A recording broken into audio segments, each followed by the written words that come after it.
কিছু গল্প সময়ের সঙ্গে হারিয়ে যায়, আবার কিছু গল্প সময়ের বুক চিরে বেঁচে থাকে মানুষে মানুষে, প্রজন্ম থেকে প্রজন্মে। আজকের গল্পটাও তেমনই।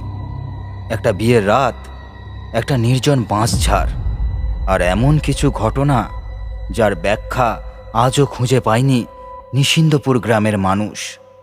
অনেকে বলেন সেদিন যা ঘটেছিল তা কেবল দুর্ভাগ্য, আবার কারো বিশ্বাস সেই রাতের পর থেকেই বদলে গিয়েছিল কয়েকটা মানুষের জীবন। সত্যিটা কি, তার উত্তর আপনাদেরই খুঁজে নিতে হবে। নমস্কার আমার প্রিয় শ্রোতা বন্ধুরা, ভয়মঞ্চের আরও একটি গা ছমছমে ভূতের গল্পে আপনাদের স্বাগত জানাই। আজ আপনারা শুনবেন আমারই লেখা একটি ভয়ঙ্কর ভূতের গল্প, কান্দরপুকুর বাঁশঝাড়। আজ গল্প পাঠে এবং বিভিন্ন পুরুষ চরিত্রে থাকছি আমি, সুজিত এবং আবির গুণ। বিভিন্ন মহিলা কণ্ঠে থাকছেন অর্পিতা, রিক্তা এবং উমায়েরা। আর আপনারা চ্যানেলটা একটু সাবস্ক্রাইব করছেন না, চ্যানেলটা সাবস্ক্রাইব করে দিন। আমাদের খুব তাড়াতাড়ি 1000 সাবস্ক্রাইবার কমপ্লিট করতে হবে, তাই জন্য তাড়াতাড়ি চ্যানেলটাকে সাবস্ক্রাইব করে আমাদের সঙ্গে থাকুন। তাহলে শুরু হচ্ছে আজকের গল্প, কান্দরপুকুর বাঁশঝাড়।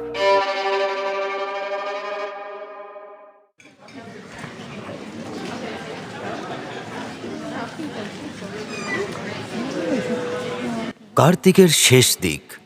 শীত তখনও পুরোপুরি নামেনি, তবে সন্ধ্যার পর হাওয়ায় হালকা ঠান্ডার ছোঁয়া স্পষ্ট।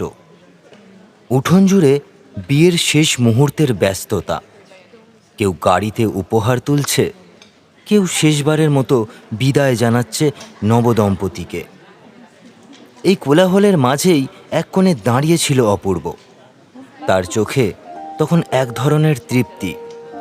কলেজের প্রথম দিন যে মেয়েটাকে দেখে মনে মনে বলেছিল এই মেয়েটাকেই একদিন বিয়ে করবে, আজ সেই স্বপ্ন সত্যি হয়েছে। জীবনে প্রথমবারের মতো নিজের জেদের কাছে হেরে গিয়েছিল ভাগ্য। আর ঠিক তখনই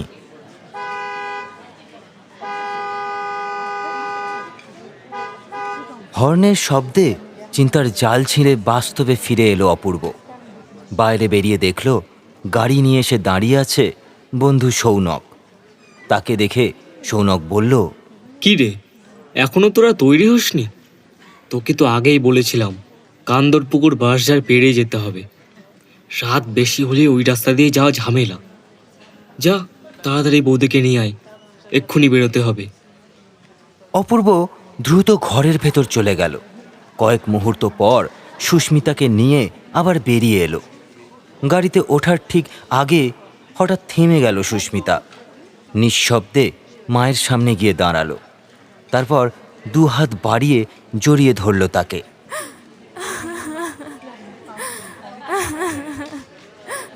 মায়ের চোখও ভিজে উঠল। বিয়ের বিদায়ের এই কান্না নতুন কিছু নয়, তবু প্রতিবারই যেন একই রকম ভারী লাগে। অপূর্ব কিছু না বলে পাশে দাঁড়িয়ে রইল। সৌনকও মুখ ফিরিয়ে নিল। কিছু মুহূর্ত নীরব থাকার পর সুস্মিতা নিজেই চোখের জল মুছে হালকা হেসে বলল, চলো, সবাই শুধু শুধু কাঁদছে, আমি তো আর এত দূরে যাচ্ছি না। পরিবেশটাও একটু হালকা হয়ে এলো। তারপর তিনজন গাড়িতে উঠে বসল।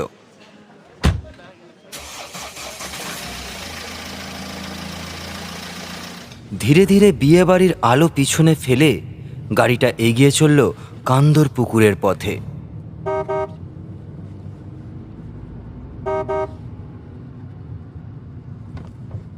শুরুতে পথটা ছিল একেবারে স্বাভাবিক।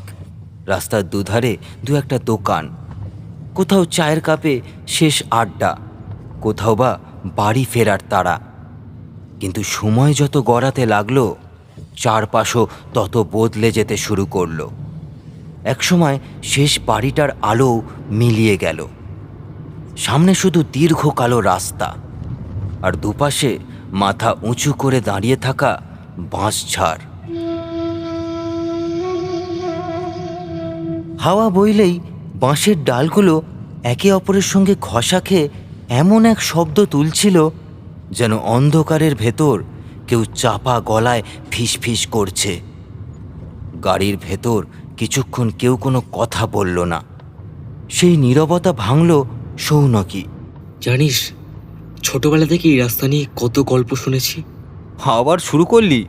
বিয়ের রাতও ভয় দেখাবি নাকি? ধুর, ভয় দেখাচ্ছি না। তবে গ্রামের লোকজন সন্ধ্যার পরেই বাজার এড়িয়েই চলে, তাই তোদের তাড়াতাড়ি করতে বলছিলাম। সুস্মিতা বলল। গ্রামের মানুষ তো কত কিছুই বলে, এই মডার্ন যুগে সেসবের কি কোনো ভিত্তি আছে? সেটাও ঠিক। আলোচনাটা আর এগোলো না। গাড়ির ভেতর আবার নেমে এলো নীরবতা। ঠিক তখনই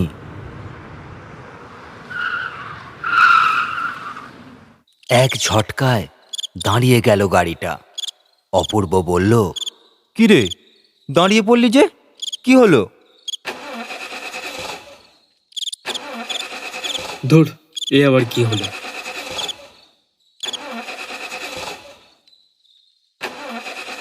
না, হচ্ছে না। আরে তেল শেষ হয়ে গেল নাকি?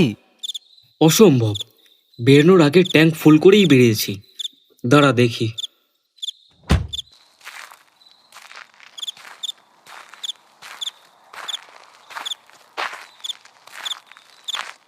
গাড়ি থেকে নেমে গাড়ির বনেট খুলল সৌনক।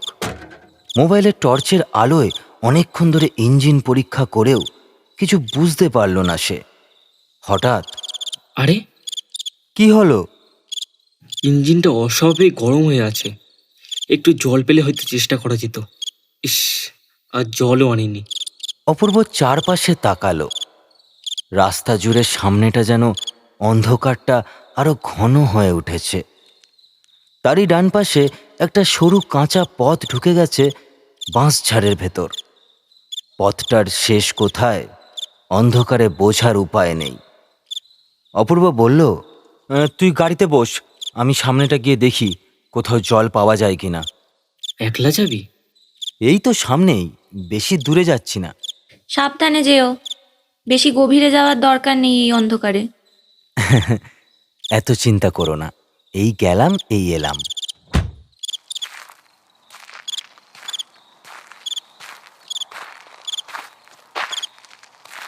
মোবাইলের ক্ষীণ আলোটুকু নিয়ে হাঁটতে শুরু করলো অপূর্ব। কিছু দূর যাওয়ার পর আলোটা আর দেখা গেল না। গাড়ির ভেতরে বসে সৌনক জানলার বাইরে তাকিয়ে রইল। 1 মিনিট, 2 মিনিট, তারপর আরও কিছুটা সময়। অপূর্বর কোনো খোঁজ নেই। অজান্তেই সে আবার চাবি ঘুরিয়ে ইঞ্জিন স্টার্ট দেওয়ার চেষ্টা করল।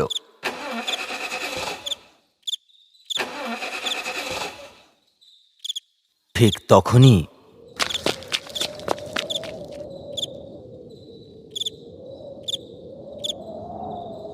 সৌনক চমকে উঠে টর্চের আলো ফেলল সেদিকে।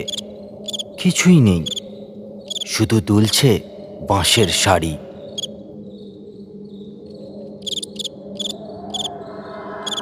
কয়েক সেকেন্ড পর দূরে আবার দেখা গেল একটা আলো, মোবাইলের আলো। আলোটা ধীরে ধীরে এগিয়ে আসছে। অপূর্ব ফিরে আসছে। তার মুখে ক্লান্তির ছাপ ছাড়া আর কিছুই বোঝা গেল না।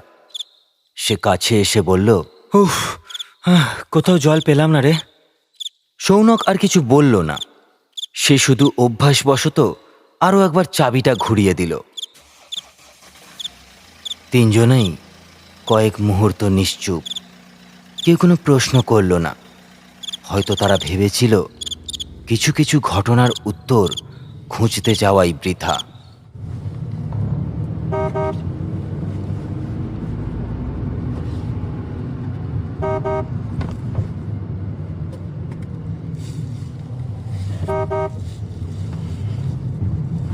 গাড়িটা আবার চলতে শুরু করলো, কিন্তু আগের মতো আর কেউ কথা বলছিল না।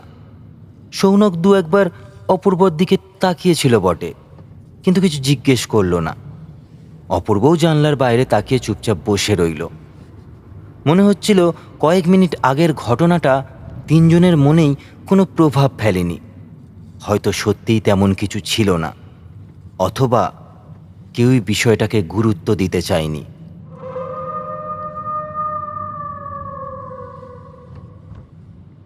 কিছুক্ষণ পর গাড়িটা কান্দরপুকুর ছেড়ে গ্রামের বসতির দিকে ঢুকে পড়ল। দূরে দু একটা বাড়ির আলো দেখা যেতে শুরু করলো। সেই আলো যেন অজান্তেই তিনজনের বুকের চাপা অস্বস্তিটা খানিকটা কমিয়ে দিল।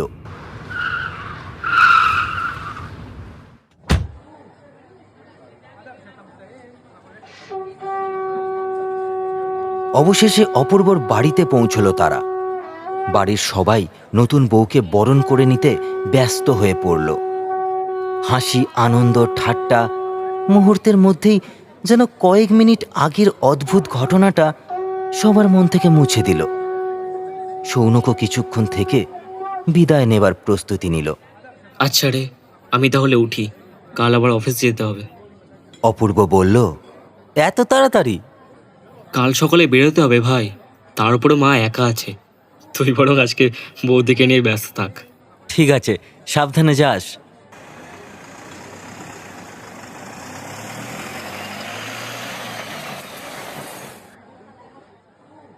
রাত আরো গভীর হলো। এক এক করে বাড়ির সব আলো নিভে গেল। দীর্ঘদিনের অপেক্ষার পর অবশেষে একসঙ্গে নতুন জীবনের প্রথম রাতে পা রাখল অপূর্ব আর সুস্মিতা।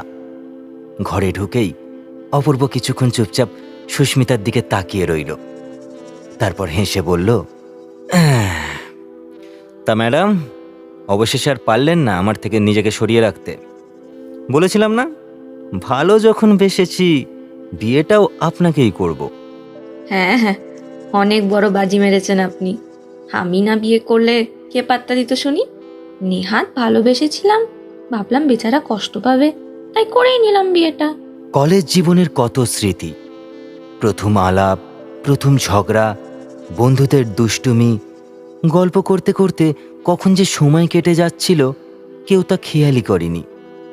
মাঝে এক সময় সুস্মিতা দুধের গ্লাসটা এগিয়ে দিল। অপূর্ব গ্লাসটা নিয়ে এক নিঃশ্বাসে খেয়ে ফেলল গ্লাসের সম্পূর্ণ দুধটুকু। তারপর তারা ডুবে গেল ভালোবাসার এক মহাসাগরে।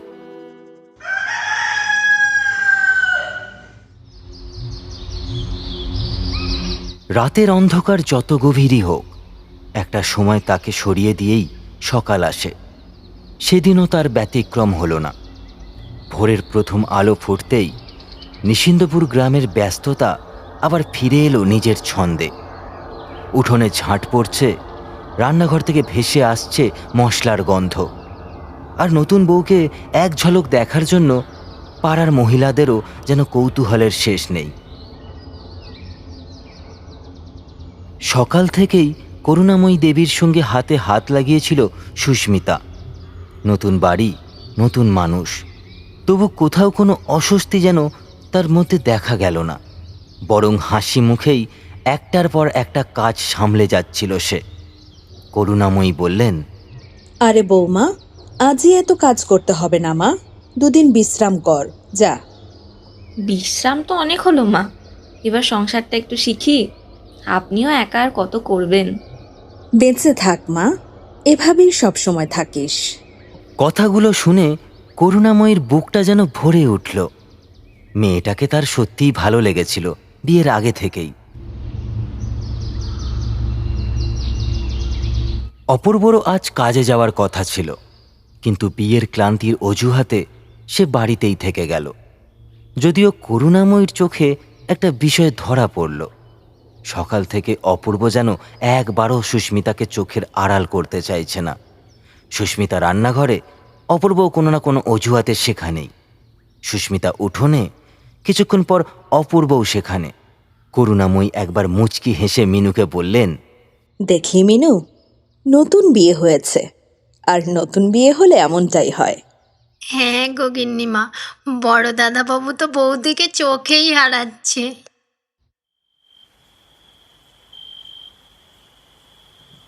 দেখতে দেখতে সন্ধ্যা নেমে এলো। করুণাময়ী প্রতিদিনের মতো তুলসীতলার প্রদীপ জ্বালানোর জন্য প্রস্তুতি নিচ্ছিলেন। হঠাৎ হাঁটুর ব্যথাটা যেন তার আবার চাগার দিয়ে উঠেছে। তিনি ঘরের ভেতর তাকিয়ে ডাক দিলেন, বাবা অপু, একবার এদিকে আয় তো। হ্যাঁ মা, বলো। যা না বাবা, তুলসীতলা থেকে প্রদীপটা নিয়ে আয়, আজ হাঁটতে খুব কষ্ট হচ্ছে। আমি একটু কাজ করছি মা। মিনু দিদিকে বলো না, ও এনে দেবে। তার এই কথায় করুণাময়ী অবাক হলেন। তুই যাবি না? কিন্তু কেন রে? না মানে কাজটা শেষ করি আগে। করুণাময়ী আর কিছু বললেন না, কিন্তু এবার প্রথমবারের মতো তার মনে প্রশ্ন জাগল। যে ছেলে ছোটবেলা থেকে প্রতিদিন সন্ধ্যায় নিজেই প্রদীপ জ্বালিয়েছে, সে আজ হঠাৎ এমন এড়িয়ে গেল কেন? নিজের মনেই প্রশ্নটা চাপা দিলেন তিনি। হয়তো বিয়ের পর মানুষের অভ্যাস বদলায়, এই ভেবেই তিনি আর বিষয়টা বাড়ালেন না।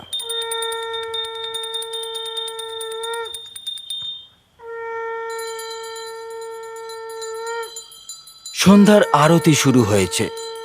শঙ্খের দীর্ঘ ধ্বনি যেন একেবারে গোটা বাড়িটা ভরে দিল। করুণাময়ী প্রদীপ হাতে তুলসীতলার সামনে দাঁড়িয়ে মন্ত্র পড়ছেন। মিনু পিসি পাশে দাঁড়িয়ে ধূপ জ্বালছে। ঠিক সেই সময়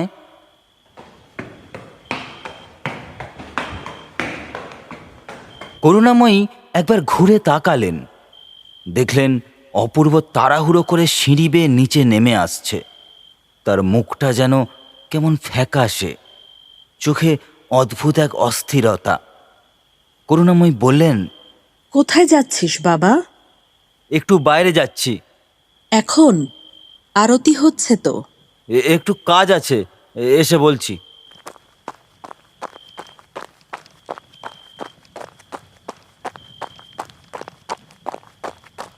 কয়েক মুহূর্তের জন্য করুণাময়ী স্থির হয়ে দাঁড়িয়ে রইলেন। কথাগুলো খুব সাধারণ, তবু কেন জানি না তার বুকের ভেতর অকারণ একটা অস্বস্তি জমে রইল। আরতি শেষ হতে প্রায় 15 মিনিট লাগলো। আরও কিছুক্ষণ পর অপূর্ব ফিরে এলো, যেন কিছুই হয়নি। মুখে আগের মতোই স্বাভাবিক হাসি। ওমা, খেতে দেবে? খুব খিদে পেয়েছে যে। করুণাময়ী শুধু ছেলের মুখের দিকে তাকিয়ে রইলেন। কিছু জিজ্ঞেস করতে গিয়েও করলেন না। হয়তো তিনি নিজেই নিজেকে বোঝানোর চেষ্টা করছিলেন। সেদিন রাতে বাড়ির সব আলো নিভে গেল। চারিদিকে শুধু রাতের শব্দ। মাঝে মাঝে দূরে কুকুর ডেকে উঠছে। তারপর আবার চারিদিক নিস্তব্ধতা।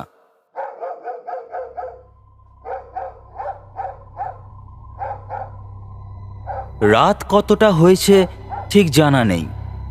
ঘুম জড়ানো চোখে বাথরুমে যাওয়ার জন্য ঘর থেকে বেরোলো মিনু পিসি। হাতে ছোট্ট একটা টর্চ। ব্যাটারি কমজোর হয়ে আসায় আলো খুবই ক্ষীণ। বারান্দা পেরোতেই হঠাৎ টর্চের আলো থেমে গেল। মিনুও থেমে গেল।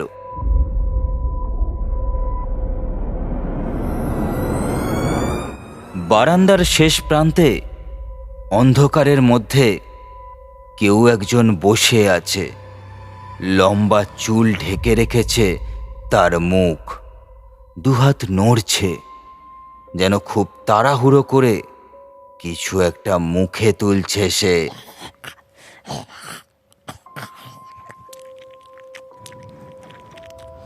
মিনুর হাত কাঁপতে শুরু করলো।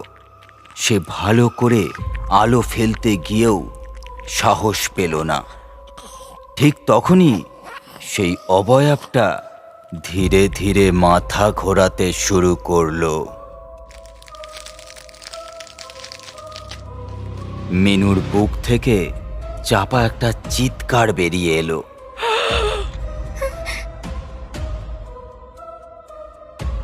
সে আর এক মুহূর্তও দাঁড়ালো না। প্রায় ছুটে গিয়ে ধাক্কা মারল করুণাময়ীর ঘরের দরজায়। গিন্নিমা, ও গিন্নিমা, সে কি দরজা খুলুন। কি হয়েছে রে? এভাবে কাঁপছিস কেন? মিনু কিছু বলতে গিয়েও বলতে পারল না। গলা শুকিয়ে কাঠ। শুধু কাঁপতে কাঁপতে বারান্দার দিকে আঙুল তুলে রইল। তারপর বহু কষ্টে কম্পিত কণ্ঠে বলল, গিন্নিমা, আমি আমি বড় দাদাবাবুকে আমি আমি নিজের চোখে দেখেছি। কি দেখেছিস? ভালো করে বল। বারান্দার কোণায় মাথা নিচু করে বসেছিল, চুলগুলো একেবারে মুখ ঢেকে রেখেছিল, ধোয়াতে কি যেন ছিঁড়ে ছিঁড়ে খাচ্ছিল।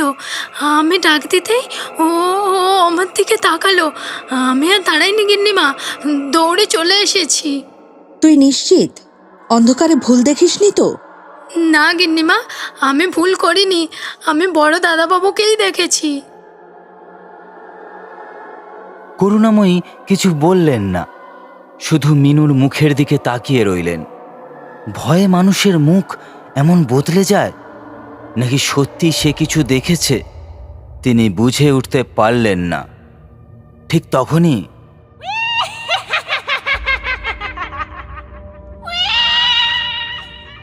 দুজনেই চমকে উঠলেন। হাসিটা ঠিক কোথা থেকে এলো বোঝা গেল না। মিনু ভয়ে করুণাময়ীর হাত শক্ত করে চেপে ধরল। গিন্নিমা, চলুন, এখানে আর দাঁড়িয়ে থাকবেন না। চল আগে দেখি অপূর্ব ঘরে আছে কিনা।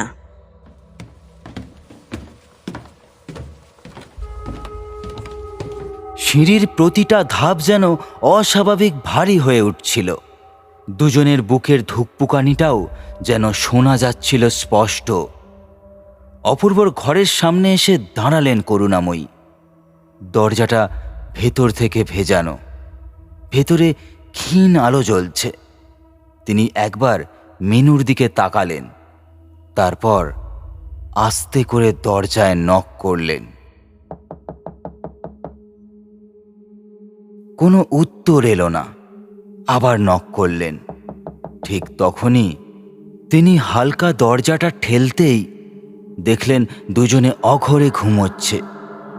করুণাময়ী দীর্ঘ নিঃশ্বাস ফেললেন। দেখ, ওরা ঘুমিয়ে পড়েছে। চল, তুই ভুল কিছু দেখে ভয় পেয়েছিস। আর এক মুহূর্তও সেখানে দাঁড়ালেন না তিনি। ধীরে ধীরে মিনুকে নিয়ে নিজের ঘরের দিকে ফিরে গেলেন। কিন্তু সেই রাতের পর করুণাময়ীর মনে প্রথমবারের মতো একটা প্রশ্ন জেগে উঠল। মিনু কি সত্যিই ভুল দেখেছিল, নাকি অন্ধকারের আড়ালে এমন কিছু ঘটছিল যা চোখে দেখা যায় না?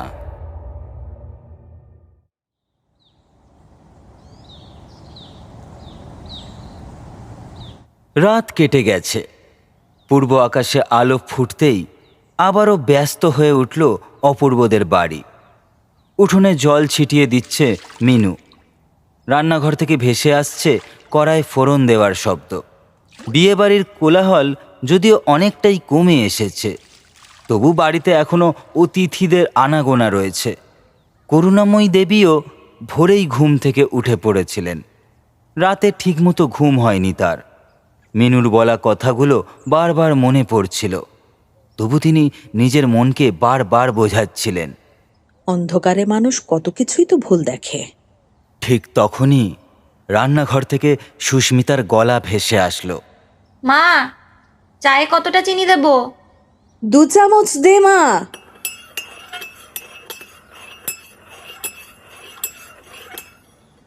কিছুক্ষণ পর হাতে ট্রে নিয়ে করুণাময়ীর সামনে এসে দাঁড়ালো সুস্মিতা। এই নিন না, গরম গরম খেয়ে নিন। তুই খাবি না? আগে সবাইকে দিয়ে আসি, তারপর একসাথে খাবো। করুণাময়ী চুপচাপ চায়ের কাপটা হাতে নিলেন। সামনের উঠোনে তখন সকালের রোদ পড়তে শুরু করেছে। বাড়ির পরিবেশটাও অন্য দিনের মতোই স্বাভাবিক। হয়তো তিনি অকারণেই এত ভাবছেন। ঠিক তখনই, মা, আমার চা হয়েছে। এই যাচ্ছি। করুণাময়ী ধীরে ধীরে চায়ে চুমুক দিলেন। বাইরে সকালের আলো আরো উজ্জ্বল হয়ে উঠছে, কিন্তু রাতের সেই অদ্ভুত হাসিটা যেন এখনো কোথাও একটা কানের ভেতর আটকে রয়েছে। তিনি আর কিছু ভাবলেন না, নিজেকে কাজে ব্যস্ত করে নিলেন।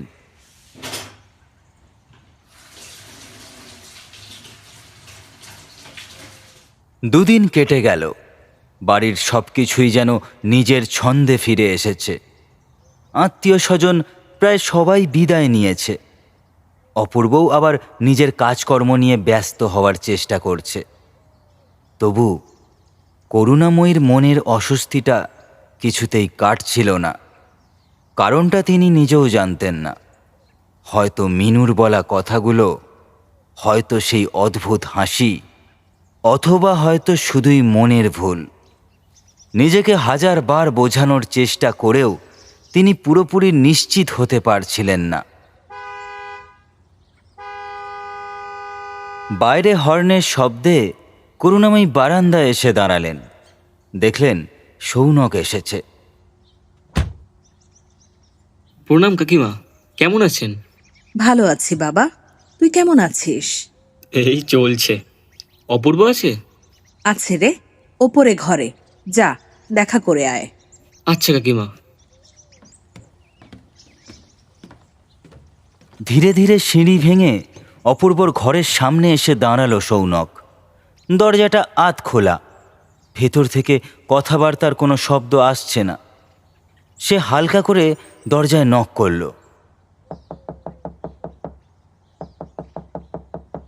আরে আয় আয়, দাঁড়িয়ে আছিস কেন?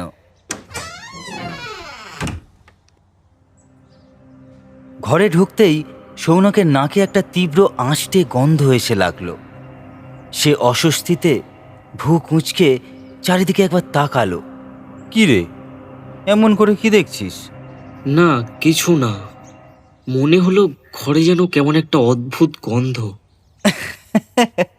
আরে তুইও না, হয়তো ফুলগুলোর গন্ধ বাসি হয়ে গেছে। বিয়ের পর কত মালা ফুল জমে আছে দেখ না, বিকেলে ফেলে দেবো সব। সৌনক আর বিষয়টা বাড়ালো না। হয়তো সত্যিই ফুলের গন্ধ, হয়তো তারই ভুল। সে একটা চেয়ার টেনে বসে পড়ল। বল, এতদিন পর বন্ধুর কথা মনে পড়ল? আর বলিস না, কাজের এমন চাপ, দম নেওয়ারও সময় পাই না। দুজনেই হেসে উঠল। ঘরের ভেতর আবারও স্বাভাবিক গল্প শুরু হলো।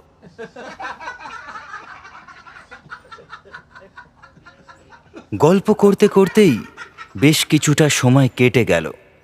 কলেজের পুরনো স্মৃতি, বন্ধুদের দুষ্টুমি, চাকরির চাপ, একটার পর একটা বিষয় নিয়ে হাসি ঠাট্টায় মেতে উঠল দুজনে। ঠিক তখনই ভিতরে আসবো? অপূর্ব বলল, আরে এসো এসো। হাতে চায়ের ট্রে নিয়ে ঘরে ঢুকলো সুস্মিতা। তা এতদিন পর আমাদের কথা মনে পড়লো বুঝি? কি আর বলবো বৌদি, কাজের চাপে একেবারে হাসপাস অবস্থা। আজ না এলে অপূর্বই বোধহয় বন্ধুত্ব তুলে দিত। সেটা ঠিক বলেছিস। এই নিন, আগে চা খান, আমি জলখাবার নিয়ে আসছি। আরে আবার এত কষ্ট করার কি আছে? কষ্ট কিসের, এই তো 1 মিনিট। বলে সে ঘর থেকে চলে গেল। কিছুক্ষণ দুজনেই চুপচাপ চা খেতে লাগলো। হঠাৎ সৌনক কাপটা নামিয়ে অপূর্বর দিকে তাকালো। তারপর সে বলল, একটা কথা জিজ্ঞেস করি? হ্যাঁ কর না। সেদিন মানে বিয়ের রাতে তুই জল খুঁজতে গিয়ে কত দূর গিয়েছিলি? মনে নেই রে, অন্ধকার ছিল, যেদিকে রাস্তা পেয়েছি সেদিকেই গিয়েছিলাম। কেন বলতো? না এমনিই ভাবছিলাম, ওই গাড়িটার ব্যাপারটা আজও মাথায় ঘুরছে। হঠাৎ বন্ধ হয়ে গেল, তারপর আবার কোনো কারণ ছাড়াই স্টার্ট নিল। অপূর্ব হেসে বলল, ধুর, পুরনো গাড়ি, এমন তো হতেই পারে। তুই এখনো ওই নিয়ে ভাবছিস? হয়তো ঠিকই বলছিস, আমিই বেশি ভাবছি। ঠিক তখনই সুস্মিতা আবার ঘরে ঢুকলো, হাতে কিছু জল খাবার নিয়ে। এই নিন, গরম গরম খেয়ে নিন। ঠান্ডা হয়ে গেলে কিন্তু দোষ দেবেন না আমায়। ওরে বাবা, এত কিছু! আরও কিছুক্ষণ গল্প করে উঠে দাঁড়ালো সৌনক। তারপর বলল, আচ্ছা আমি তাহলে উঠি, অনেকটা পথ যেতে হবে। এত এত তাড়া কিসের? আর একটু বস না। না রে, আজ যাই, আবার আসবো। দরজার কাছে গিয়ে হঠাৎ থেমে গেল সৌনক। একবার অপূর্বর দিকে তাকালো, তারপর খুব নিচু গলায় বলল, শোন, যদি কখনো কিছু প্রয়োজন হয় আমাকে একবার জানাবি। আমি সবসময় তোর পাশে আছি ভাই। আচ্ছা বাবা, জানাবো। এবার সাবধানে যাস। সৌনক নিচে নেমে চলে গেল। অপূর্ব দরজা বন্ধ করে ফিরে এলো ঘরের ভেতর। তার চোখ এড়িয়ে গেল দরজার ওপাশে দাঁড়িয়ে থাকা একটি ছায়া। কয়েক সেকেন্ড স্থির থাকার পর ছায়াটিও নিঃশব্দে সরে গেল।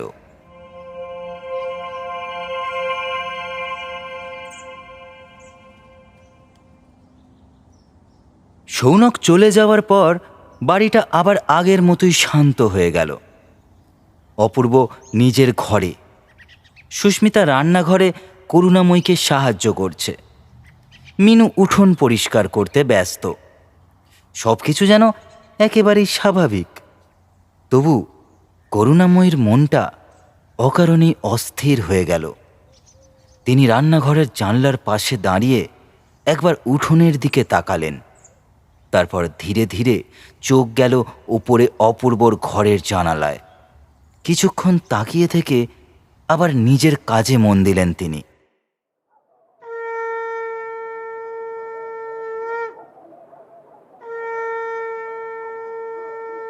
সন্ধ্যা নামতে খুব বেশি দেরি হলো না। প্রতিদিনের মতো বাড়িতে আবার পুজোর প্রস্তুতি শুরু হলো। করুণাময়ী প্রদীপ জ্বালিয়ে তুলসীতলায় রেখে প্রণাম করলেন। ফিরে আসতে আসতে হঠাৎ তার চোখে পড়ল সদর দরজার দিকে। দরজাটা আধ খোলা, বাতাসে আস্তে আস্তে দুলছে। তিনি এগিয়ে গিয়ে দরজাটা বন্ধ করে দিলেন। ভাবলেন হয়তো কেউ খোলা রেখেই চলে গেছে।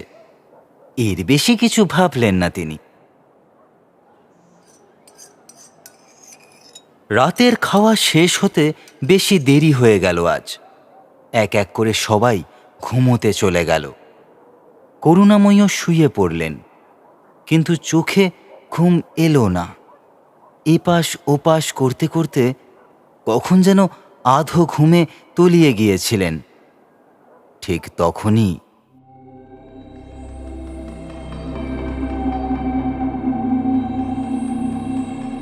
করুণাময়ীর ঘুম ভেঙে গেল।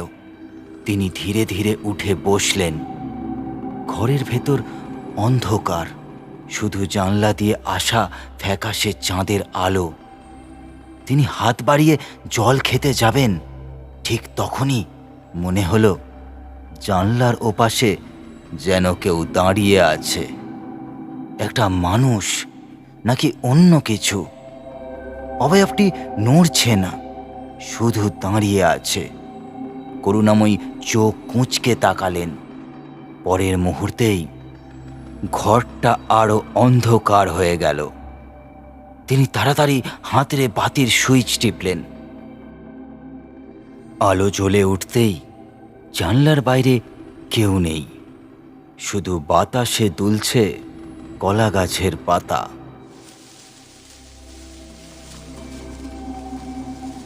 করুণাময়ী কিছুক্ষণ চুপচাপ দাঁড়িয়ে রইলেন।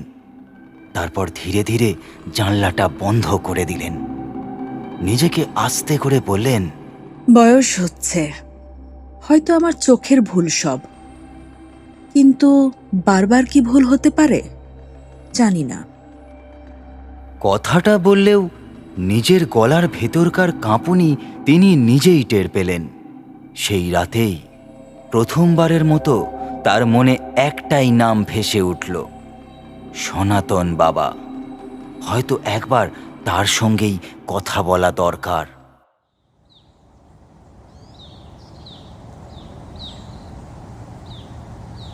সারা রাত প্রায় চোখের পাতা এক করতে পারেননি করুণাময়ী। বারবার মনে পড়ছিল গত কয়েকদিনের ঘটনাগুলো। মিনুর আতঙ্ক, সন্ধ্যার অস্বাভাবিক আচরণ, রাতের সেই ছায়ামূর্তি, সব কিছু যেন এক সুতোয় বাঁধা, অথচ সেই সুতোর শেষ প্রান্তটা কোথায় তিনি কিছুতেই খুঁজে পাচ্ছিলেন না। অনেক ভেবেচিন্তে অবশেষে তিনি একটা সিদ্ধান্ত নিলেন। আজই তিনি যাবেন নিশিন্দাপুরের সেই অন্ধ সাধু সনাতন বাবার কাছে।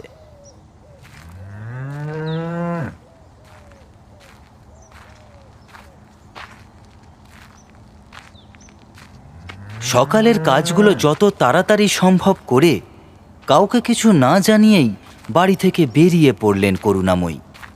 গ্রামের শেষ মাথা পেরোতেই মানুষের আনাগোনা কমে এলো। কাঁচা রাস্তা, দুপাশে ঝোপঝাড়, তারও কিছু পরে শুরু হলো সেই পরিচিত বাঁশবাগান। দিনের আলোতেও জায়গাটা কেমন যেন নিশ্চুপ। হাওয়া বইছে, তবু পাখির ডাক নেই। করুণাময়ী হাঁটার গতি অজান্তেই একটু বাড়িয়ে দিলেন।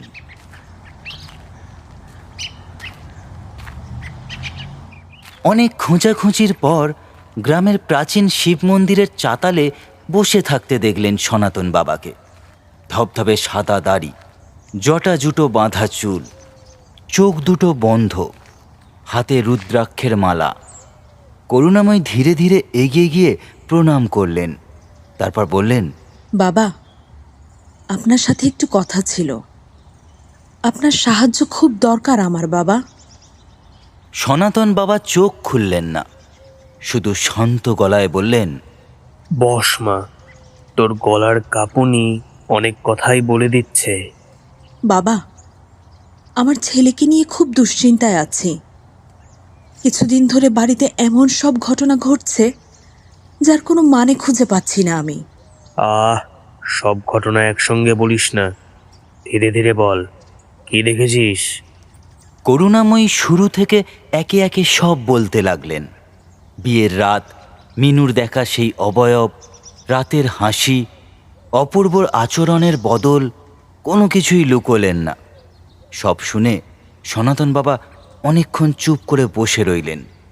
তার মুখে কোনো বিস্ময় নেই, কোনো সিদ্ধান্তও নেই, শুধু গভীর চিন্তা। অবশেষে তিনি ধীরে ধীরে বললেন, আচ্ছা, একটা কথা বল তো মা, বিয়ের দিন বাড়ি ফেরার পথে তোর ছেলে কি কান্দরপুকুর বাঁশঝাড়ের কাছে কোথাও থেমেছিল কি? করুণাময়ী একটু অবাক হয়ে তাকালেন। তারপর বললেন, আমি তো সঙ্গে ছিলাম না বাবা, তবে শুনেছি পথে নাকি গাড়িটা একবার খারাপ হয়ে গিয়েছিল। সনাতন বাবা আর কোনো প্রশ্ন করলেন না। তিনি শুধু ধীরে ধীরে মাথা নাড়লেন। তারপর খুব শান্ত গলায় বললেন, তাহলে হয়তো ঘটনাগুলোর শুরু সেখান থেকেই। তবে এখনই কোনো সিদ্ধান্তে পৌঁছানোটা ঠিক হবে না, আমাকে আরো কিছু জানতে হবে। বাবা, আমার ছেলেটা কি কোনো বিপদে আছে? দেখ, মানুষ যখন ভয় পায় তখন অনেক সময় বিপদকে নিজের চোখেই বড় করে দেখে, আর কখনো কখনো বিপদ একেবারেই অন্য জায়গায় লুকিয়ে থাকে। তুই যা, এখন বাড়ি যা। কয়েকটা বিষয়ে আমি আগে নিশ্চিত হতে চাই, তারপর আমি তোকে খবর পাঠাবো। আমি প্রয়োজনে তোকে আমার গুরুর কাছেও যেতে বলতে পারি, আর সেটা আমি বলবো কারোর মারফতে। করুণাময়ী উত্তর পেলেন না, বরং আরও কয়েকটা নতুন প্রশ্ন নিয়ে বাড়ির পথে ফিরলেন। সনাতন বাবার শেষ কথাটা বারবার তার কানে বাজছিল।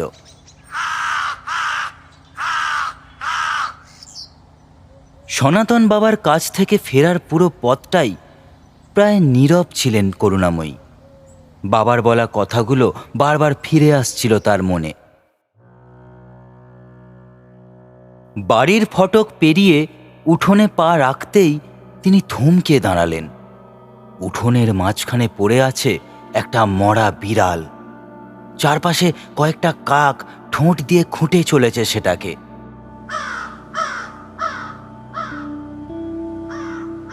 করুণাময়ীকে দেখেই কাকগুলো উড়ে গেল। কয়েক মুহূর্ত তিনি স্থির হয়ে দাঁড়িয়ে রইলেন। তারপর মনে মনে বললেন, মরা বিড়ালটা এখানে এলো কিভাবে? কেউ কি ফেলে গেছে, নাকি কোনো বন্য প্রাণী টেনে এনে রেখে গেছে? রাতের খাওয়ার সময় সবাই একসঙ্গে বসেছে। খাওয়া প্রায় শেষের দিকে। হঠাৎ সুস্মিতা মুখ তুলে বলল, মা, আজ কোথায় গিয়েছিলেন আপনি? সকাল থেকে আপনাকে খুঁজছিলাম। করুণাময়ী একবার মুখ তুলে তাকালেন, তারপর শান্ত গলায় বললেন, বৌমা, খাওয়া হয়ে গেলে একবার আমার ঘরে এসো, তোমার সঙ্গে একটু কথা আছে। আচ্ছা মা। তারপর আবার সবাই চুপচাপ খাওয়ায় মন দিল। বাইরে তখন রাত আরো গভীর হচ্ছে। দূরে কোথাও একটা পেঁচা ডেকে উঠল।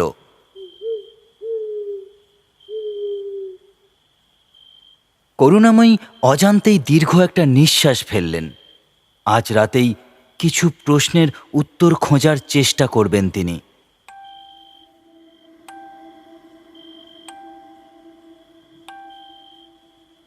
রাত আরো গভীর হয়েছে। এক এক করে বাড়ির সব আলো নিভে এসেছে। খাওয়া দাওয়া সেরে সুস্মিতা ধীরে ধীরে করুণাময়ীর ঘরের সামনে এসে দাঁড়ালো। মা, আসবো? আয় মা, ভেতরে আয়। সুস্মিতা ঘরে ঢুকে করুণাময়ীর সামনে বসল। বলুন মা, কি কথা ছিল? করুণাময়ী যেন কথাগুলো গুছিয়ে নিতে একটু সময় নিলেন। তারপর ধীরে ধীরে বললেন, মা, তুই তো এখন সারাক্ষণ অপূর্বর সঙ্গেই থাকিস। ওর মধ্যে কোনো পরিবর্তন তোর চোখে পড়েছে? পরিবর্তন? কিসের পরিবর্তন মা? না, মানে আজকাল ওকে কেমন যেন অন্যরকম লাগে। কিছুদিন ধরে কয়েকটা অদ্ভুত ঘটনাও ঘটছে, তাই ভাবছিলাম তুই কিছু লক্ষ্য করেছিস কিনা। মা, আপনি বোধহয় খুব বেশি চিন্তা করছেন। আমার তো ওকে একদম আগের মতোই লাগে। হ্যাঁ, বিয়ের পর মানুষ একটু বদলায়, দায়িত্ব বাড়ে, কিন্তু তাই বলে আপনি যেটা ভাবছেন তেমন কিছু আমার অন্তত মনে হয়নি। হয়তো তুই ঠিকই বলছিস। আপনি আর এত চিন্তা করবেন না মা, সব ঠিক আছে। চলুন এবার ঘুমিয়ে পড়ুন, কাল সকালে আবার অনেক কাজ। করুণাময়ী মৃদু মাথা নাড়লেন। সুস্মিতা উঠে দরজার দিকে এগিয়ে গেল। একবার ফিরে তাকিয়ে মৃদু হেসে বলল, শুভরাত্রি মা। শুভরাত্রি মা। ঘরে আবার নেমে এলো নীরবতা। কিন্তু করুণাময়ীর মনের ভেতর প্রশ্নগুলো তখনও জেগে রইল।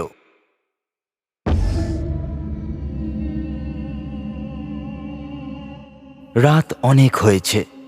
বাড়ির সব আলো নিভে গেছে। চারিদিকে এমন নীরবতা যেন পুরো গ্রামটা ঘুমিয়ে পড়েছে। করুণাময়ীও শুয়েছিলেন, কিন্তু ঘুমটা যেন অগভীর। কখনো এপাশ কখনো ওপাশ।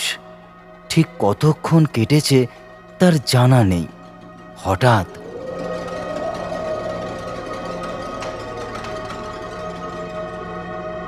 ঘুম ভেঙে গেল তার। ঘরের ভেতর অন্ধকার। জানালার ফাঁক দিয়ে আসা চাঁদের ম্লান আলোয় চারপাশ আবছা দেখা যাচ্ছে। তিনি ধীরে ধীরে উঠে বসলেন। একটু জল খাওয়ার জন্য হাত বাড়াতেই মনে হলো জানালার ওপাশে যেন কেউ দাঁড়িয়ে আছে। করুণাময়ী স্থির হয়ে তাকিয়ে রইলেন। অন্ধকারে স্পষ্ট কিছু বোঝা যাচ্ছে না, তবু মনে হচ্ছিল কেউ দাঁড়িয়ে একভাবে তাকে দেখছে।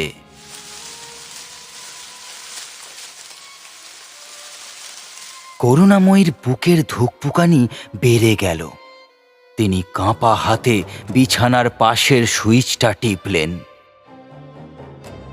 ঘর আলোয় ভরে উঠল। করুণাময়ী দ্রুত জানালার দিকে তাকালেন। ঠিক আগের দিনের মতোই বাইরে কেউ নেই।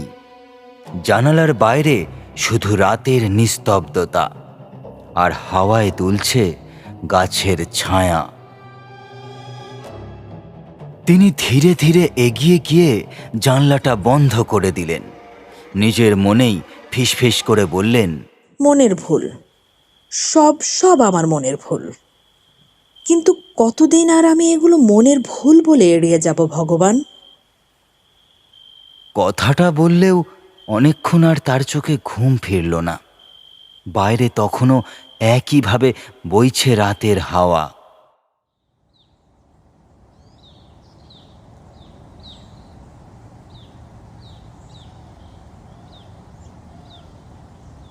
সকালের আলো ফুটলেও করুণাময়ীর চোখের নিচের ক্লান্তি লুকানো গেল না।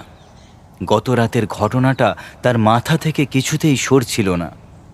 যা দেখছে সেগুলো সত্যি নাকি নিছকই তার কল্পনা, তিনি উত্তর খুঁজে পেলেন না। তবে একটা বিষয়ে আর দেরি করতে চাননি তিনি। কাঁপা হাতে ফোনটা তুলে নিলেন। ফোন করলেন সৌনককে। হ্যালো কাকিমা, এত সকালে সব ঠিক আছে তো? না বাবা, আমার আর ভালো লাগছে না। তুই আজ একবার আসতে পারবি? তোকে কিছু জরুরি কথা বলার আছে। কি হয়েছে কাকিমা? অপূর্ব ঠিক আছে তো? সব কথা ফোনে বলা যাবে না বাবা, তুই শুধু যত তাড়াতাড়ি পারিস চলে আয়। প্রায় ঘণ্টাখানিক পর বাইরে গাড়ির হর্ন শোনা গেল।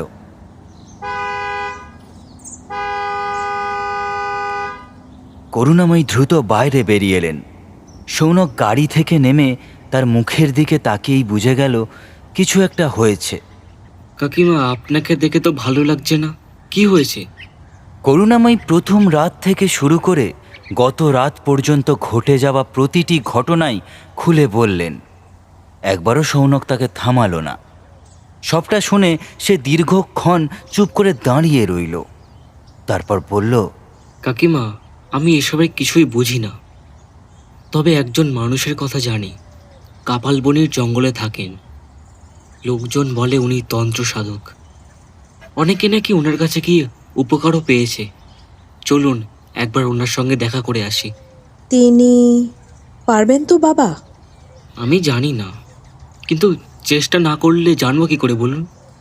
করুণাময়ী আর দেরি করলেন না। ভেতরে গিয়ে শাড়ির আঁচলটা ঠিক করলেন। তারপর ধীরে ধীরে বেরিয়ে এলেন। বেরোনোর আগে করুণাময়ী শেষবারের মতো ঘরের ভেতর একবার চোখ বুলিয়ে নিলেন। ঠিক তখনই দরজার কাছে এসে দাঁড়ালো সুস্মিতা। তারপর সে বলল, মা, কোথাও যাচ্ছেন নাকি? হ্যাঁ মা, শরীরটা আজ ভালো লাগছে না। সৌনক এসেছে, একটু ডাক্তার দেখিয়ে আসবো। সকাল থেকে আপনাকে কেমন ক্লান্ত লাগছিল। আমাকে বললেই তো হতো, আমি আপনার সঙ্গে যেতাম। না মা, তার দরকার নেই, তোরা বাড়িতেই থাক, আমি বেশিক্ষণ লাগাবো না। ঠিক আছে, সাবধানে যাবেন। ফিরতে দেরি হলে আমাকে একটা ফোন করবেন। আচ্ছা মা। গাড়িটা ধীরে ধীরে গ্রামের রাস্তা ছেড়ে এগিয়ে চলল কাপালবনির জঙ্গলের দিকে। দুপাশে ঘন গাছ, সূর্যের আলো যেন ঠিকমতো মাটিতে পৌঁছতে পারছে না। সৌনক চুপচাপ গাড়ি চালাচ্ছিল। করুণাময়ী জানলার বাইরে তাকিয়েছিলেন। হঠাৎ সৌনক নিজেই নীরবতা ভাঙল। কাকিমা, একটা কথা বলবো?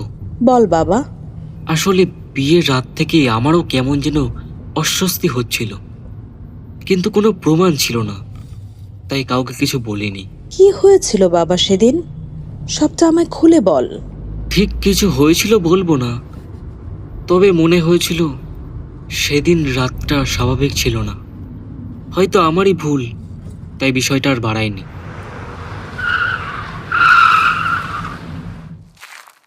কিছুক্ষণ পর গাড়িটা এসে থামল কাপালবনির জঙ্গলের ধারে। চারিদিকে অদ্ভুত নিস্তব্ধতা, পাখির ডাকও যেন খুব কম। সৌনক গাড়ি থেকে নেমে বলল, চলুন কাকিমা, আর একটু ভিতরে গেলেই কুটিরটা। সরু পথ ধরে বেশ খানিকটা এগিয়ে ছোট্ট একটা কুঠির চোখে পড়ল। কুঠিরের সামনে বসে কাঠ কুটছিল এক যুবক। তাদের দেখে সে উঠে দাঁড়ালো এবং বলল, কাকে চান? ভৈরবানন্দ বাবার সঙ্গে দেখা করতে এসেছে, খুব দরকার। একটু দাঁড়ান, আমি জিজ্ঞেস করে আসছি। কয়েক মুহূর্ত পর রতন ফিরে এলো। তারপর বলল, আসুন, গুরুজি আপনাদের ডাকছেন। কুঠিরের ভেতরে আলো খুবই কম। ধূপের ধোঁয়ায় ঘরটা ঝাপসা।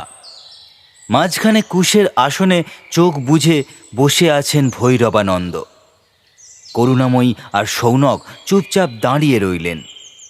কয়েক সেকেন্ড পর ভৈরবানন্দ ধীরে ধীরে চোখ খুললেন, একবার তাকালেন করুণাময়ীর দিকে, তারপর বললেন, বল মা, কী কারণে এসেছিস? করুণাময়ী প্রথম রাত থেকে শুরু করে আজ সকাল পর্যন্ত ঘটে যাওয়া প্রতিটি ঘটনা খুলে বললেন। ভৈরবানন্দ মন দিয়ে শুনলেন, একবারও বাধা দিলেন না। সব কথা শেষ হবার পর তিনি কিছুক্ষণ নিশ্চুপ বসে রইলেন, তারপর ধীরে ধীরে বললেন, একটা প্রশ্নের উত্তর দিতে পারবি মা? তোর ছেলে বিয়ের রাতে কান্দর পুকুরের বাঁশঝাড়ের কাছে কি গিয়েছিল? করুণাময়ী বললেন, গাড়ি নাকি খারাপ হয়েছিল বাবা, তারপর ও নাকি জল খুঁজতে গিয়েছিল। এর বেশি আমি জানি না কিছু। ভৈরবানন্দ চোখ বন্ধ করলেন, মনে হলো যেন গভীর কিছু ভাবছেন। তারপর শান্ত গলায় বললেন, তাড়াহুড়ো করে কিছু বললে ভুল হবে। আমি এখনো নিশ্চিত নই, তবে তুই যা বলছিস সেটা হালকাভাবে নেবার মতোও নয়। বাবা, আমার ছেলেটা কি কোনো বিপদে আছে? বিপদ আছে কি নেই সেটা বলার সময় এখনো আসেনি। আগে সত্যি জানতে হবে, আর সত্যি কখনো তাড়াহুড়ো করে ধরা দেয় না রে মা। করুণাময়ী উত্তর পেলেন না, বরং মনে হলো রহস্যটা যেন সেই আগের মতোই আরো গভীর হয়ে গেল। কুঠিরের ভেতর আবার নেমে এলো নীরবতা। ভৈরবানন্দ ধীরে ধীরে চোখ বন্ধ করলেন। ডান হাতের আঙুলগুলো জপমালার দানায় ধীরে ধীরে এগোতে লাগল। কয়েক মুহূর্ত পর তিনি চোখ খুললেন, সরাসরি করুণাময়ীর দিকে তাকিয়ে বললেন, মা, আমি এখনই কোনো সিদ্ধান্ত দেব না, কারণ শুধু শোনা কথায় বিচার করলে ভুলও হতে পারে। আজ থেকে একটা কাজ করবি, কোনো কিছুতেই ভয় পাবি না, আর যাই ঘটুক কারো সঙ্গে তর্কে জড়াবি না। শুধু লক্ষ্য করবি আর মনে রাখবি, অনেক সময় সত্যি নিজেই নিজের পরিচয় দেয়। মানুষকে শুধু অপেক্ষা করতে জানতে হয়। সৌনক বলল, বাবা, আপনি কি মনে করছেন ব্যাপারটা অশরীরীর? ভৈরবানন্দ মৃদু হাসলেন। তুই কি মনে করিস? সৌনক বলল, আমি জানি না বাবা। তেমন আমিও এখনো জানি না, জানার চেষ্টা করছি। উত্তরটা শুনে সৌনকও চুপ করে গেল। ঘরের ভেতর যেন আবার ভারী হয়ে উঠল বাতাস। ঠিক তখনই কুঠিরের দরজাটা ধড়াম করে বন্ধ হয়ে গেল। করুণাময়ী চমকে উঠলেন। রতন ছুটে গিয়ে দরজা খুলে দিল। জঙ্গলে এমন হাওয়া মাঝে মধ্যেই ওঠে, ভয় পাবেন না। ভৈরবানন্দ একবার শুধু বাইরে তাকালেন, তারপর খুব শান্ত গলায় বললেন, আজ ফিরে যা। যদি আবার কোনো অস্বাভাবিক ঘটনা ঘটে তখন আর দেরি করবি না, সঙ্গে সঙ্গে আমার কাছে আসবি। করুণাময়ী বললেন, আচ্ছা বাবা। আর একটা কথা, আজকের আমাদের এই দেখা হওয়ার কথা বাড়ির সবার জানার দরকার নেই। ঠিক আছে বাবা।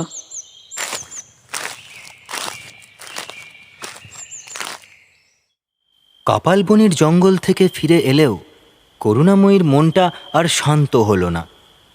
ভৈরবানন্দের শেষ কথাটা বারবার মনে পড়ছিল। সেই রাতটা অবশ্য আর কোনো অস্বাভাবিক ঘটনা ছাড়াই কেটে গেল। কিন্তু পরদিন সকালে করুণাময়ী আর অপেক্ষা করলেন না। তিনি ঠিক করলেন এবার অপূর্বর সঙ্গে খোলাখুলি কথা বলতে হবে।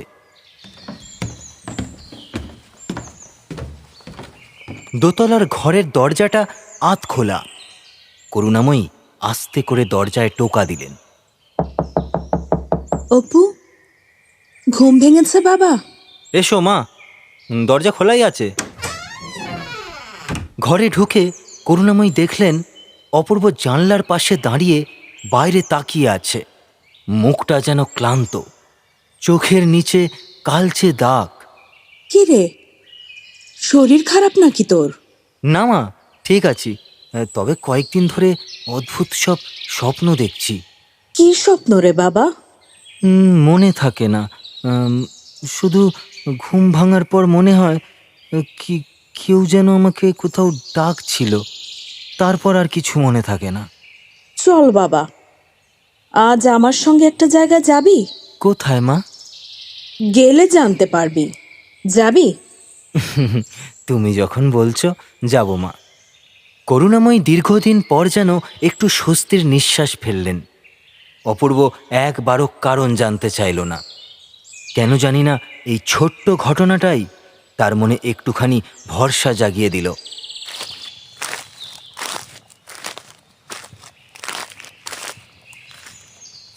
কিছুক্ষণ পর অপূর্বকে নিয়ে আবার কাপালবনির জঙ্গলে পৌঁছলেন করুণাময়ী। ভৈরবানন্দ যেন তাদের আসার অপেক্ষাতেই ছিলেন। কুটিরের সামনে বসেই তিনি বললেন, আয় মা আয়, এই ছেলেটাই তো তোর ছেলে অপূর্ব। হ্যাঁ বাবা, এই আমার ছেলে। এসো বাবা, বসো। ভৈরবানন্দ কিছুক্ষণ অপূর্বর মুখের দিকে তাকিয়ে রইলেন। তারপর শান্ত গলায় বললেন, শুনলাম বিয়ের রাতে তোমাদের গাড়িটা নাকি খারাপ হয়ে গিয়েছিল। অপূর্ব বলল, হ্যাঁ বাবা, হঠাৎই ইঞ্জিনটা গরম হয়ে গেল। জল খুঁজতে আমি একাই নেমেছিলাম। তারপর? একটু সামনে গিয়েছিলাম, অনেক খুঁজেও জল পেলাম না। তারপর ফিরে এলাম। ফিরে এসে দেখি গাড়ি আবার ঠিক। তারপর আমরাও বাড়ি চলে আসি। তুমি কি ওই বাঁশঝাড়ের ভিতরে ঢুকেছিলে? না বাবা, রাস্তার ধারে যতটা গিয়েছিলাম তার বেশি নয়। তুমি কি নিশ্চিত? যতদূর মনে পড়ে, না, ভেতরে যাইনি। ভৈরবানন্দ আর কোনো প্রশ্ন করলেন না। তিনি চোখ বন্ধ করে কিছুক্ষণ নিশ্চুপ বসে রইলেন। করুণাময়ী উৎকণ্ঠায় কখনো ছেলের দিকে, কখনো বাবার দিকে তাকাচ্ছিলেন। অবশেষে ভৈরবানন্দ ধীরে ধীরে চোখ খুললেন। মানুষের স্মৃতি সবসময় পুরো সত্যি বলে না, বিশেষ করে যখন ভয়ের সঙ্গে তার দেখা হয়। অপূর্ব বলল, মানে? এখনই তার মানে বলার সময় আসেনি। তবে একটা কাজ করতে হবে। আগামীকাল আমাদের সবাইকে সেই জায়গায় যেতে হবে যেখানে গাড়িটা থেমেছিল। সত্যি যদি কোথাও লুকিয়ে থাকে, তাহলে সেটা এখনো সেখানেই আছে। আপনি কিছু বুঝতে পেরেছেন বাবা? বুঝতে শুরু করেছি, কিন্তু শুধু অনুমান দিয়ে সত্যি বলা যায় না। আগামীকাল সবচেয়ে জরুরি দিন।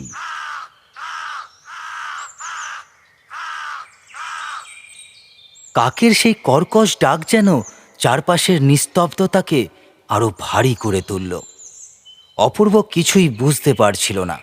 করুণাময়ীর বুকের ধুকপুকানি যেন আরো বেড়ে গেল। আগামীকাল কি হতে চলেছে?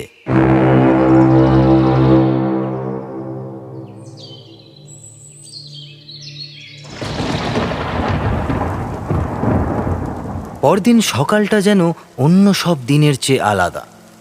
ভোর থেকেই আকাশ কালো মেঘে ঢেকে আছে। টুপটাপ বৃষ্টি পড়ছে। বাতাসে কেমন একটা অস্বস্তিকর গন্ধ। করুণাময়ী খুব ভোরেই উঠে পড়েছিলেন। আজ ভৈরবানন্দের কথা মতো আবার যেতে হবে। কিন্তু সকাল থেকে সুস্মিতাকে কোথাও দেখা যাচ্ছে না। তিনি রান্নাঘরে খুঁজলেন, উঠোনে খুঁজলেন, ছাদেও খুঁজলেন, কোথাও নেই। অপু, ও অপু, একবার এদিকে আয় বাবা। কি হয়েছে মা? সকাল থেকে বৌমাকে কোথাও খুঁজে পাচ্ছি না। তুই দেখেছিস ওকে? না তো। তবে রাতে একবার ঘুম ভেঙেছিল, তখন মনে হলো ও বারান্দায় দাঁড়িয়েছিল। আমি ভেবেছিলাম হাওয়া খাচ্ছে, তারপর আবার ঘুমিয়ে পড়ি। করুণাময়ী আর কিছু বললেন না। তার বুকের ভেতরটা অকারণে ধকধক করতে লাগলো। ঠিক ঠিক তখনই করুণাময়ী দেখলেন বাইরে সৌনক এসেছে। সৌনক এসে বলল, কাকিমা তৈরি তো? বাবা, সুস্মিতাকে কোথাও খুঁজে পাচ্ছি না। ওর বাপের বাড়িতে খবর নিয়েছেন? এবার অপূর্ব বলল, না, তবে কিছু না বলে ও কোথাও যাবে বলে তো মনে হয় না। তিনজনের চোখাচোখি হলো, কেউই কোনো সিদ্ধান্তে পৌঁছতে পারল না। শেষ পর্যন্ত করুণাময়ী বললেন, চল বাবা, আগে বাবা ভৈরবানন্দের কাছে যাই, উনি হয়তো কিছু বলতে পারবেন।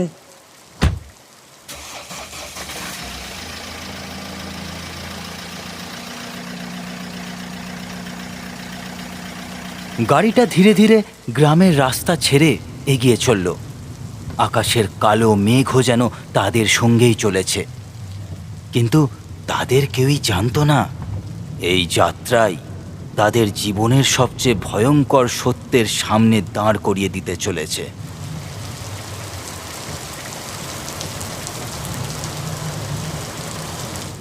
কাপালবনের জঙ্গলে পৌঁছাতে পৌঁছাতে বৃষ্টি আরো জোরে নামতে শুরু করেছে। ভিজে মাটির গন্ধে চারিদিক ভারী হয়ে উঠেছে। গাড়ি থামতেই করুণাময়ী, অপূর্ব আর সৌনক দ্রুত কুঠিরের দিকে এগিয়ে গেল।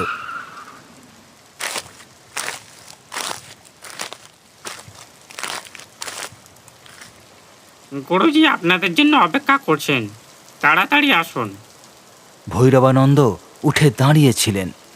তাদের দেখেই প্রথম প্রশ্ন করলেন, মেয়েটি কোথায়? করুণাময়ী বললেন, বাবা, সকাল থেকে ওকে কোথাও খুঁজে পাচ্ছি না। এক মুহূর্তের জন্য কুঠিরটা নিস্তব্ধ হয়ে গেল। ভৈরবানন্দ ধীরে ধীরে চোখ বন্ধ করলেন। কয়েক সেকেন্ড পরে গভীর নিঃশ্বাস ফেলে বললেন, আমি এই আশঙ্কাটাই করছিলাম। অপূর্ব বলল, বাবা, আপনি কি কিছু আন্দাজ করছেন? জানা আর নিশ্চিত হওয়া এক জিনিস নয়।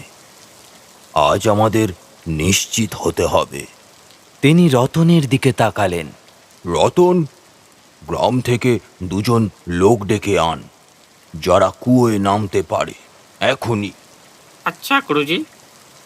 ভৈরবানন্দ ধীরে ধীরে কুঠিরের বাইরে বেরিয়ে এলেন। দূরে বৃষ্টির কুয়াশায় দেখা যাচ্ছে কান্দর পুকুরের সেই বাঁশ ঝাড়। তিনি শুধু হাত তুলে সেদিকেই ইশারা করলেন। চলো, আজ অনেক দিনের অপেক্ষার শেষ হবে।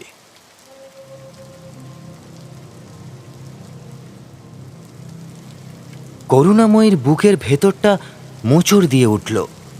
অপূর্ব কিছুই বুঝতে পারছে না।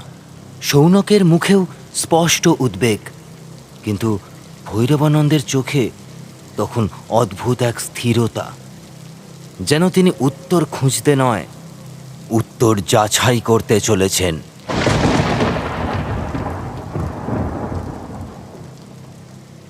ভৈরবানন্দকে সামনে রেখে সবাই এগিয়ে চলল কান্দর পুকুরের বাঁশঝাড়ের দিকে। বৃষ্টিতে মাটির পথ পিচ্ছিল হয়ে গেছে, চারপাশে ঘন বাঁশের সারি। বাতাস বইলেও বাঁশগুলো একে অপরের গায়ে ঘষা খেয়ে অদ্ভুত এক শব্দ তুলছে।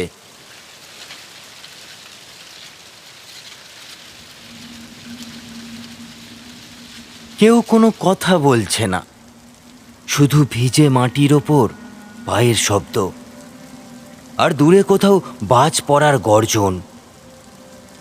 কিছুক্ষণ পর তারা এসে থামল একটা পুরনো পরিত্যক্ত কুয়োর সামনে।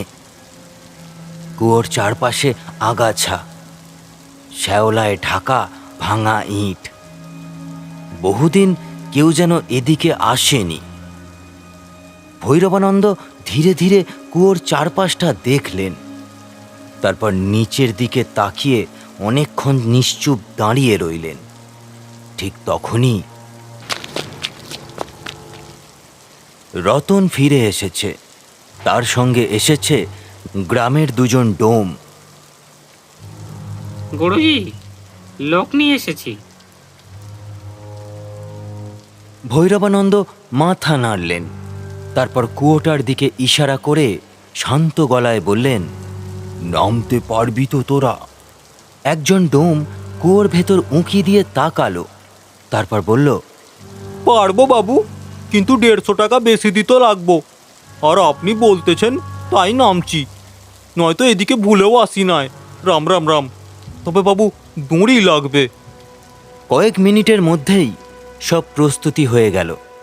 দুজন ডোম কোমরে দড়ি বেঁধে ধীরে ধীরে কুয়োর ভেতর নামতে শুরু করলো। সবাই নিঃশ্বাস আটকে তাকিয়ে আছে। করুণাময়ী 2 হাত জোর করে চোখ বন্ধ করলেন। অপূর্বর কপালে বিন্দু বিন্দু ঘাম। সৌনক স্থির দৃষ্টিতে কুয়োর অন্ধকারের দিকে তাকিয়ে। হঠাৎ নিচ থেকে একটা গলা ভেসে এলো। দাঁড়ান এখানে বাবু, আর দড়ি ছাড়েন না, এখানে যেন কিছু একটা আছে। সবাই একসঙ্গে কুয়োর কিনারায় এগিয়ে গেল। ভৈরবানন্দ শুধু বললেন, ভালো করে দেখ, ওটা কি? কয়েক সেকেন্ড কেউ কোনো কথা বলল না। তারপর নিচ থেকে আবার সেই গলা। দড়িটা নামান আর একটু, মনে হচ্ছে কিছু একটা আছে, খুব ভারী, ওপরে তুলতে হবে।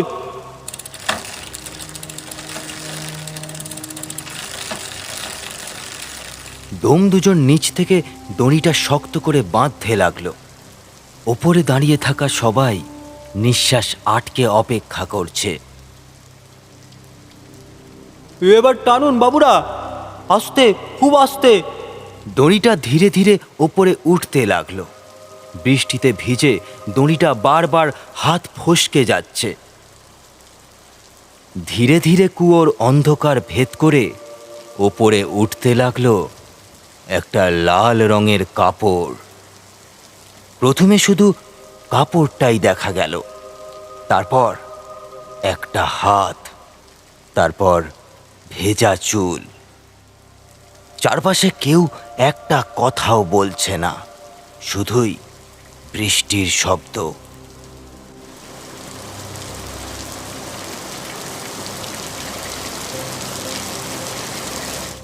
অপূর্বর বুকের ভেতরটা যেন কেঁপে উঠল। সে অজান্তেই 1 পা সামনে এগিয়ে এলো।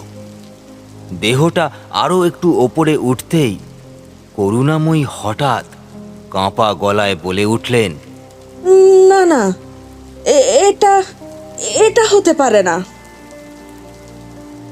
দেহটা এবার সম্পূর্ণ কুয়োর মুখে উঠে এসেছে। ভেজা লাল বেনারসি, হাতে শাঁখা পলা, কপালে মুছে যাওয়া সিঁদুর। অপূর্বর চোখ স্থির হয়ে গেল। তার ঠোঁট কাঁপছে, কিন্তু কোনো শব্দ বেরোচ্ছে না। ভৈরবানন্দ ধীরে ধীরে এগিয়ে এসে ভেজা চুলগুলো সরিয়ে দিলেন।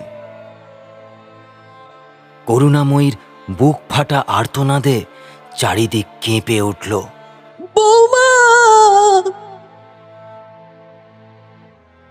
অপূর্ব যেন নিজের শরীরের ভার ধরে রাখতে পারল না। সে হাঁটু গেড়ে বসে পড়ল কাদার ওপর। তার চোখ দুটো স্থির, মুখ ফ্যাকাশে। সে শুধু বিড়বিড় করে বলল, না না, এটা হতে পারে না, এটা সুসি না, এটা সুসি হতেই পারে না। সুসি তো আমার সাথেই ছিল। এটাও এটাও এটাও না। কিন্তু কাদার উপর নিথর পড়ে থাকা সেই মুখটা ভুল হবার কোনো সুযোগ রাখল না। সে সুস্মিতা। কেউ আর কোনো কথা বলতে পারছিল না। বৃষ্টির জল আর চোখের জল একসঙ্গে মিশে যাচ্ছিল। অপূর্ব কাঁপতে কাঁপতে এগিয়ে এলো। কাঁপা হাতে সুস্মিতার মুখটা ছুঁয়ে দেখল। ঠান্ডা, একেবারে বরফের মতো ঠান্ডা। না, এটা সত্যি নয়। সুসি, একবার চোখ খোল প্লিজ, একবার চোখ খোল। এমন তো কথা ছিল না। আমি কি নিয়ে বাঁচবো? তোকে ছাড়া আমি কি নিয়ে বাঁচবো বল? কোনো উত্তর এলো না, শুধু বৃষ্টির শব্দ। সৌনক ধীরে ধীরে পিছিয়ে গেল, তার মুখে আতঙ্ক স্পষ্ট। তাহলে এতদিন আমাদের সঙ্গে কে ছিল? ভৈরবানন্দ গভীর নিঃশ্বাস ফেললেন। যে উত্তরটা খুঁজছিলে সেটা তোমাদের সামনেই পড়ে আছে। যে মেয়েটাকে তোমরা বাড়ি নিয়ে গিয়েছিলে সে এই মেয়ে নয়। অপূর্ব মাথা তুলে তাকালো, তার চোখে শুধু অবিশ্বাস। না, আমি নিজের চোখে দেখেছি, ও গাড়িতেই ছিল, ও আমার পাশেই বসেছিল। মানুষের চোখ সবসময় সত্যি দেখে না। সেদিন অন্ধকার ছিল, ভয় ছিল, অস্থিরতা ছিল। সত্যিটা সেই অন্ধকারেই চাপা পড়ে গিয়েছিল। কথাগুলো শেষ হতেই হঠাৎ চারপাশের বাঁশগুলো একসঙ্গে দুলে উঠল। বাতাসে ভেসে এলো সেই পরিচিত হাসি।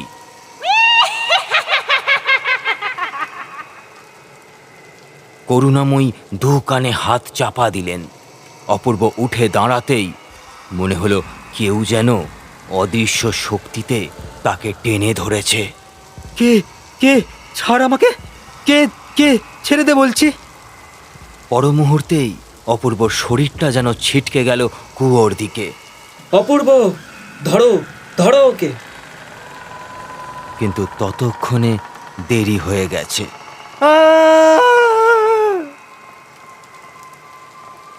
তারপর সব শান্ত, শুধু টিপ টিপ বৃষ্টি আর বাঁশ পাতার শব্দ।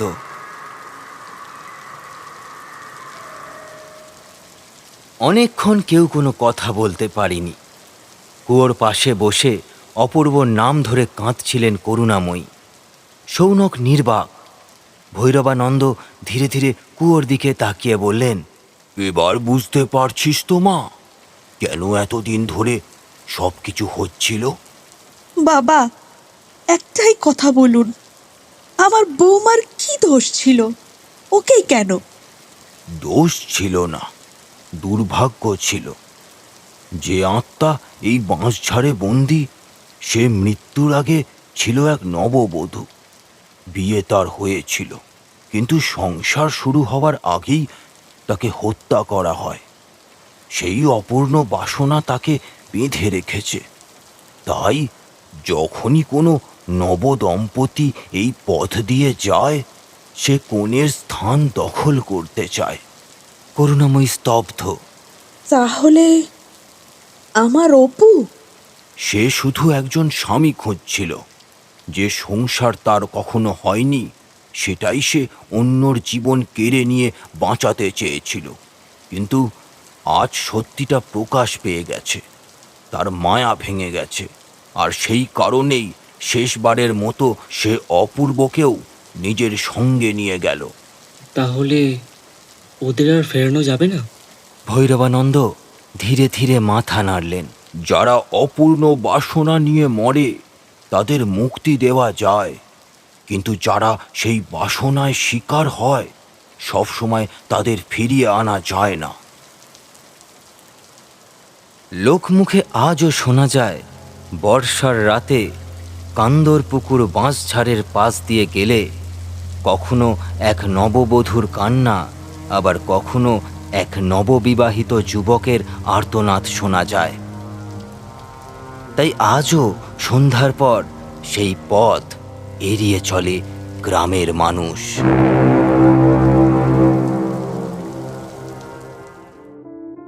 শুনছিলেন কান্দর পুকুর বাঁশঝাড়। কেমন লাগলো আজকের গল্পটা কমেন্ট বক্সে অবশ্যই জানাবেন। আর আপনারা আজকে চ্যানেলে প্রথমবার এলে চ্যানেলটা সাবস্ক্রাইব করে দেবেন। তাহলে দেখা হচ্ছে পরবর্তী আরও একটি গা ছমছমে ভূতের গল্পে। ততক্ষণের জন্য বাই বাই।